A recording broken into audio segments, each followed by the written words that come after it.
Hey y'all, hey. Okay, I want to talk to you guys about. I know in some of my videos I've mentioned about the autoimmune illness, not in deep detail. I think I talked about it more on my other channel, and I think I may have done one video here on this channel, and I believe it was titled How I Went from Wheelchair to Walking or something along those lines. It didn't get a lot of views. It got some. And for you new subscribers or anybody that is going to subscribe and you come across this video, I kind of want to take you back down memory lane a little bit, tell you a little more about me and my story. Because I know it's an old video, and I know a lot of times when new people come onto your channel, they're not trying to go back in history into the archives and look at all of your old videos. So, to bring you up to speed, if you're new and you didn't see the old video about my story, I'm going to tell it to you now. So, get your tea, sit tight, and listen to the story. So, back in 2016, February 2016 to be exact. You want to say hi? No. Um, I was diagnosed with a rare autoimmune disease called neuromyelitis optica spectrum disorder. The original name for that is called Devick's disease. Kind of came out of nowhere. This is why I practice preaching to people, always be kind every chance you get. You never know when your life and your situation, circumstances may change. Be nice and be good to everybody. Be humble, be grateful. Okay. So the year before, 2015, was all great. All Everything was going great. Back then I used to do vision boards. So I had my little vision board all set up for what my 2016 was going to look like, right? So I had my section, had all of the money, all the aspirations, the goals for my finances. The middle section had goals that I wanted to achieve, motivational speaking, things along that nature, real estate, selling more houses. Then I had a section for healthy eating, food, exercise, fitness. Then I had a section which was my love section. I wanted to be married, so I'm looking for my soulmate, my husband. So I had the ideal dream wedding dress. Had a picture of my head on somebody's body that had on a wedding dress in a wedding, all that kind of stuff. Bridesmaids, the whole horse and carriage, the Cinderella type looking scene. So that was my vision board for what I wanted my 2016 to look like. So in December of 2015, I went off to Jamaica to celebrate the end of the year going into next year. It was wonderful. It was all festive. The dancers were nice. The food was fabulous. The resort was gorgeous. I had a great time there. The fireworks show for the countdown was fantastic. I mean, it was just amazing. So I just knew that my 2016 was going to be lit off the chain, right? So anyway, we get into, so I was out there in Jamaica, 2015, December. Get back January, so maybe mid-January, mid to end of January, I just started to not feel too good. Well, what was happening was I was having some kind of burning sensation on the inside of my thigh. Went to the doctor several times. I have Kaiser insurance. Went 3 different times. just wasn't getting anywhere with any answers. I was just given medication based on what I told them I was feeling. So they diagnosed me. They said you have sciatica, but I knew you got to know your body also. I knew that that wasn't correct. And so I opted not to take the medicine because I was like, no, that's not what's wrong. Needless to say, I gave up. I said, you know what? I don't know, forget it. I just hope it passes. So what happened was, in the bed, sick. I could no longer cook for my children, take them to school because at the time I had two younger children that were still at home. And I couldn't do anything. I couldn't even eat. Couldn't hold anything down on my stomach, not even water. And so I was so sick to the point to where I had to have my mother come and stay with me to help me with the children, take them to school and cook and things of that nature. So one day I'm in bed and I have to use the bathroom, right? So first sign, I had the burning sensation. Second thing is I was sick. I couldn't eat anything, couldn't hold anything down. Third thing, I had to use the restroom one day. So I got up, made it to the bathroom, sat down. I had to pee, but nothing would come out. So my brain is like telling my bladder, release. Nothing would come out, but I could feel it right there. So I sat for a little bit and I thought, this is weird. So I said, oh, well, I guess if nothing's going to come out, I might as well get up and go back to bed. So as I'm on my way back, making my way back to the bed, one of my legs gave out and blam, I hit the floor. But I was right at the end of my bed, at the edge of my bed. So I had mustered up enough strength to get up on the bed and get back into my little position in bed. And I thought, something is not right. Something's not right. And so my mother was there. So she was on the phone with her friend. She big Christian, right? So she on the phone with her Christian friend. And they're telling me, just get up and start raising your hands and start praising the Lord. Just get up and start walking around, start praising the Lord. I'm like, I get that. And I understand. But that's why God put doctors here on earth, hospitals and stuff like that, right? For situations like this. I love God just like the next person, but he put these people here in place for a reason. And so I asked my mother, I said, well, do you want to call the paramedics for me or do I got to call them myself? She was like, you can call them. I guess she didn't want to feel like she didn't have faith, so she wasn't gonna call. If you wanna not have faith and call, then you not have faith and call.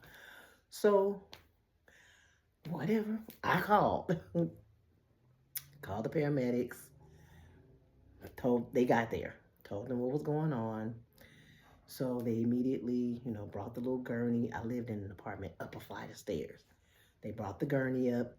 Ooh, when I say those firemen and those paramedics, a prerequisite must be you got to be fine because when I tell you they was fine, they were fine.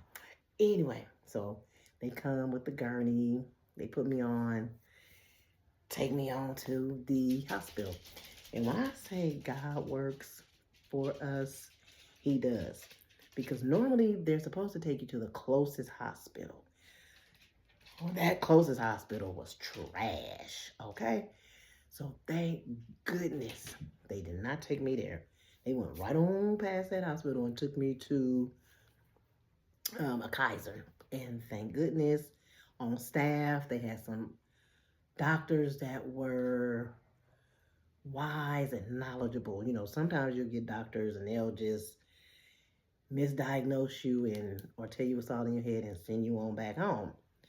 Now, as I am in the triage room waiting for doctors to come in, I'm sitting at the edge of the bed And I promise you, I could not feel my legs. Well, what happened was I was sitting at, you know, you sit on the edge of the bed and you rock your legs back and forth. So I'm sitting there and my brain is telling my legs to move, but nothing's happening. And I said to myself, I said, I know I'm not tripping. And I was not tripping. It started from my feet and it worked its way all the way up. So as I was sitting in there, paralysis was setting in from my feet all the way up, and it stopped at my waist. It stopped at my waist because what happened was they took me in. They immediately, well, after, you know, in the triage room for a little while, and I guess they got together talking, came in, talked to me. They put me on high dose steroids. And that was to calm down, stop the inflammation, or stop whatever was going on in my body. I guess that's like a first line of defense. Then from there, I had so many tests, a lot of blood work.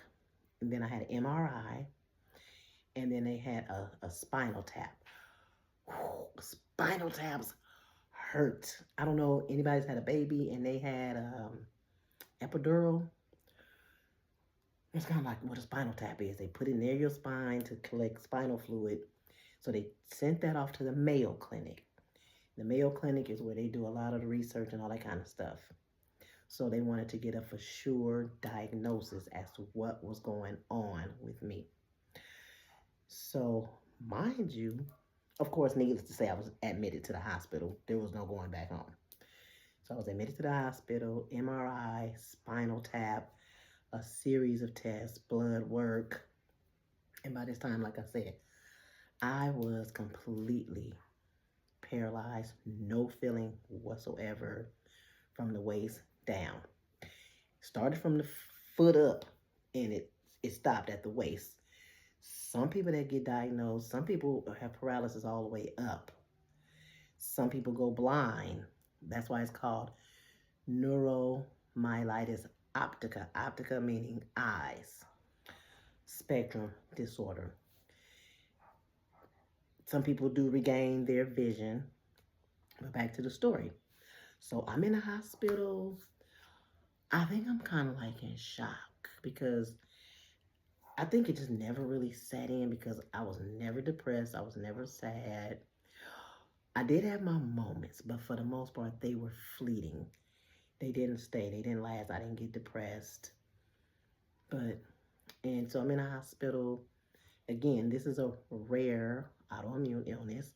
And every time a new doctor or a nurse would come in, I would ask them, have you heard of NMO? That was the name, neuromyelitis optica. NMO is the abbreviation for it. And they would be like, no, even doctors. So a lot of people had no idea what it was. I would even have doctors come in and say, because I could see them, right? They would come in. I mean, I feel like a spectacle. They would come in and they would say, you can see me? And I'm like, yeah, I can see you. Why? Why do you ask? They said, oh, because it's, neuromyelitis optica. I'm like, yeah, well, nothing's wrong with my eyes. It affected my spine, which affected a part of my body. So what happened was there are lesions that formed on the spine. And depending on where the lesions form on your spine, it can cause paralysis or it can cause blindness. One eye, both eyes, paralysis and blindness. I had the paralysis, transverse myelitis, and suffering the waist down again. Completely paralyzed, no feeling. You can stick me with a pin, you can burn me with a match, you can hit me in the knee. You know how you go and the doctor, they hit you in the knee for the reflexes? Nothing. Zip, zip, zip, zero. Nothing. Okay. So I was away from my home for a total of about 4 months. Went from one Kaiser, they could do no more for me there. Sent me to a second Kaiser. They could do no more for me there. So all while I'm in the hospital, though, they're doing not necessarily physical therapy, but The other therapy, I forget what it's called. I can't. It may come back to me later on. But just to build upper body strength. That's the type of therapy I was getting at the time. So one Kaiser, two Kaisers, second Kaiser, that was all they could do for me. So then they sent me to a skilled nursing facility. I was in there with all the seniors. Oh my gosh. That was a time, okay? Whew, I can remember like it was yesterday. Anyway, I'm in there. Occupational therapy, that's what it was. I went there for more occupational therapy, a little bit of physical therapy. So I went there. So, just to backtrack a little bit, with this autoimmune illness, so it's similar to MS. That's the best way I can describe it for you to wrap your mind around it at all. Similar to MS, but the treatments are different. Okay. And so I have an infusion that I have to get every single month in order to prevent relapses. Now, because there's no cure for it like every other disease that's out there, right? But I claim otherwise. Every single day I'm claiming that I'm well and I'm healthy and I'm going to hang on to it. I'm just telling you the story of what happened, okay? So, away from the home, 4 months. Kaiser number 1, Kaiser number 2, skilled nursing facility. They did all that they could do there, and so then they sent me on to a full-on rehabilitation facility. I had high hopes for this place because they had such good reviews. I just knew I was going to walk up out of there, right? Wrong. So I'm there. Let me tell you something. Pain, I have been through high level pain. God is not going to give you this if you cannot handle it. Let me tell you. The pain was excruciating. And I guess what it was, the pain started, I guess the nerves started to wake up. And as the nerves were starting to wake up, I swear it felt like you put your finger in a socket and it was terrible. I mean, I could not control the yelling. I used to yell so loud. It was embarrassing, but I had no control over it. Sometimes the medications would work, sometimes they didn't. You have some medications just make you drowsy. I promise you, I would be in mid-sentence, a whole conversation with somebody, and next thing you know, I'm asleep. And they'd be like, you sleep? That medicine was so strong. I promise you, I was on like about 8 to 10 medications when I came home, finally, from the hospital and the physical therapy places. But let me talk about physical therapy. So physical therapy was great. Unfortunately, my body still was not responding as we had hoped. So the most that they could do was teach me how to live my life at home in a wheelchair. Imagine that. So they taught me how to use a sliding board, and that's a board that helps you transfer from maybe your bed to your bedside commode, or from your wheelchair into the car, from the car back into the wheelchair, from the wheelchair to the couch. Quick funny story. So I had put on a lot of weight. I think I was about 200 pounds. And so it was just me and my mother at home at the time. And I was going to try to slide from the wheelchair to the couch. Boy, that did not go well. I slid right onto the floor. And my mother, she could not lift me up. How embarrassing. Guess what we had to do? 911, how can I help you? Hi. This is kind of like an emergency. My daughter was in a wheelchair and she was trying to slide from the wheelchair to the couch. And she kind of slid onto the floor and I can't get her up off the floor. So we need some assistance, please. So they had to send paramedics or whatever to come and help get me up off the floor to put me onto the couch. Whew, you cannot make this stuff up. Okay. Anyway, just I wanted to share that little side note. At the time, I think it was funny at the time too, right? And it's funny now but just thinking back, it's like, Wow, what a story. So anyway, so they taught me how to do those things. And I mean, the story could go on forever. I'm not here to drag it on forever, but I just want to share with you my story and where I've come from and why I'm so resilient. And that's why I don't give up. I'm not giving up. And I don't want nobody else to give up. I don't want you guys to give up. What I went through at the time, I thought it was horrible, terrible, the most terrible thing that could happen to me. You know, you go through the why me's, and I seen Les Brown one of his talks, and he says, you know, you ask why me, and then he says, why not you? Would you rather this happen to somebody else? On one hand, you want to be like, yeah, but no, in all in all, no. It was given to me for a reason, my story to share and elevate or inspire or motivate other people with this story. And I'm starting here on YouTube to tell the story and then go on to other platforms to tell the story even more because I want people to know that you shouldn't give up. Things can be hard. So, back to the story. Most they could do was teach me how to live my life at home in a wheelchair. And so that's what I did. I came home and I was living my life in a wheelchair, but I wanted my independence back. It's one thing going from being totally independent to being dependent on people, right? Then you don't want to be a burden to people. So I started figuring, I'm like, okay, I knew that people that were disabled or handicapped could drive cars. So I went and learned how to drive a car with the hand controls. So that was accomplishment number one. I pat myself on the back. I'm like, okay, great, you got your certificate.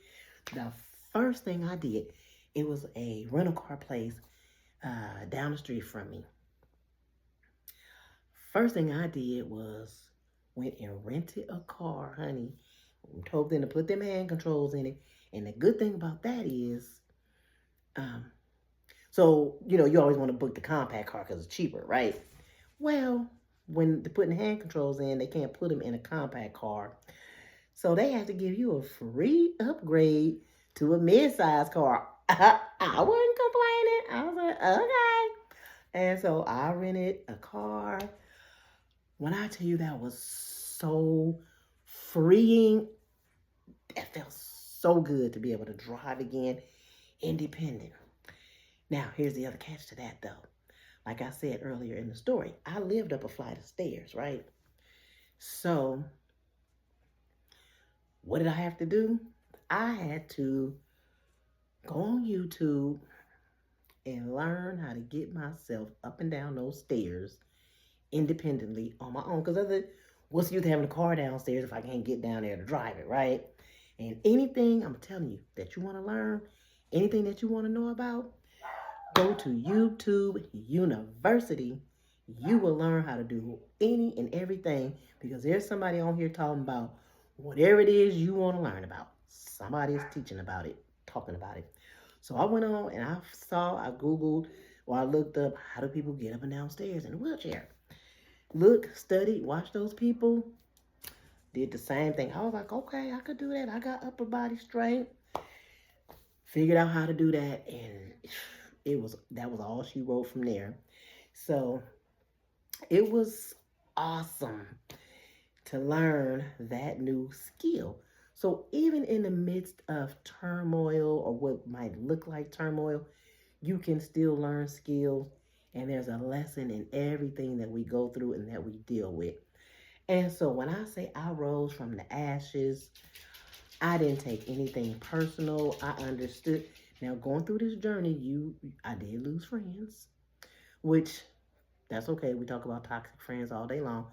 I won't necessarily say they all were toxic, but some people just don't want to be bothered. They might feel like you're a burden, I guess. I really don't know why the friendships that ended during that particular time. I can only assume why because I've moved on. So at this point, it really doesn't matter. I'm just saying sometimes when you go through things, people will fall off. And it's okay to prune. It's just pruning. new seasons, new things coming for you, coming up for you. And everybody's not even meant to come along on the journey. So if they fell off during my downtime, during my adversity, then that's fine. Because in my prosperity time, I only want those who really need to be attached to me in my prosperity. So if you wasn't there with me when I was down in the ditch or down in the trenches, that's fine. Thank you for the experience I had with you. Thank you for the lesson. I learned it really well, and then I'm moving on. And those that are meant to come with me in my prosperity season, I welcome you. Come on, let's go. Let's have a good time. But anyway, that is my story. It can go on and on and on if I wanted to go through every nook and cranny about it, but I'm not. The video is already about 25 minutes long. But I hope that it was insightful. I hope that it was helpful to somebody. And just know, I'm never, ever looking for sympathy. I like people that have empathy. That's all I need. I don't need anybody to feel sorry for me. But yes, I am much better, much vibrant. Again, I continue to work on my health. Every day is a healing journey for me. That is why I don't entertain negativity on any level. I avoid it like the plague. If you're not positive, I don't want any parts of it. Thanks, but no thanks. I'm go on over here. I'm gonna keep moving over here. You can stay over there with the negativity stuff, okay? I don't want no parts of that. I want to continue to get to my highest self. I want to talk to people. I want to speak life into people. I want to pour into people something positive, because people go through all sorts of things throughout their life. I don't need to be another distraction or another headache or another heartache or another thorn in somebody's behind or side, right? I want to be here as a beacon of light for the next person. So if you are disabled, if you have an autoimmune illness, if you're going through trials and tribulations, guess what? Go through it. Fight, fight, fight. Get to the other side, because when you get to the other side and you look back, you're going to laugh and you're going to say, I was worried about that. Because let me tell you, you have to be a warrior. And I'm a warrior, honey. With my muscle at. I'm a warrior, and I'm here, and I will fight for you. I will fight with you. I will encourage you. I know what my purpose and my calling is. Sometimes it takes us years and years and years to figure that out and to know what that is. And sometimes things have to happen to us to nudge us in the right direction. I look at that diagnosis as a blessing, nudging me in the right direction. At the time things happen, we don't know why they happen. But as time goes on and you trust the process, things will start to unfold and it will become more clear to you. So I hope that this video helps you become more self-aware and more conscious as to what's going on. Pay attention to your surroundings. Pay attention to each and every person that comes into your life and embrace it. If they no longer serve your purpose, thank them for it and release them with love. No bitterness, no resentment, no anger, no nothing. Just thank you. I appreciate the experience. And I'm going to release this situation or you with love. That's it. And move on to the next. Next. Nobody gets hurt, right? Anyway, give the video a thumbs up. If you have any questions, please feel free to put them in the comment section. Leave a comment. I hope this helps. Let me know how you came across the channel. I'm always interested to know that. I don't know if anybody has given me a shout out. I know Yuri has, and thank you so much. I think Cooking with Unique has. Thank you very much. But anyway, and I thank everybody that always takes time to comment in the comment section. I appreciate you guys. You guys are awesome. I hope y'all like the new dude. Do you like this or the sister locks better? It won't hurt my feelings. Trust me. Honey, I got some thick skin. But I just want to try something different, something new for a change, for a minute. Just switch up, because like I said, I am on a new path. I am happy. I'm excited. I'm thrilled. And, just want to try new things. I want to, I don't want to stay in the same little rut. Anyway, once again, if you're a new subscriber, welcome. Thank you for being here. We'll go over this one more time. Thumbs up, comment in the comment section, but keep it cute because, you never know who's reading the comment section. And subscribe, share the video also. Okay? Like, comment, share, subscribe. You know the drill. See you guys in the next video. Thank you, and that is my story. So if you hadn't saw the original one, now you have an updated version. Okay? Again, don't feel sorry for me. It was a part of my journey. I embrace it. I love myself. I'm loving on me. NMO is, that's my homie now. But we're good. But thank you, and I'll see you guys in the next video. Okay, bye.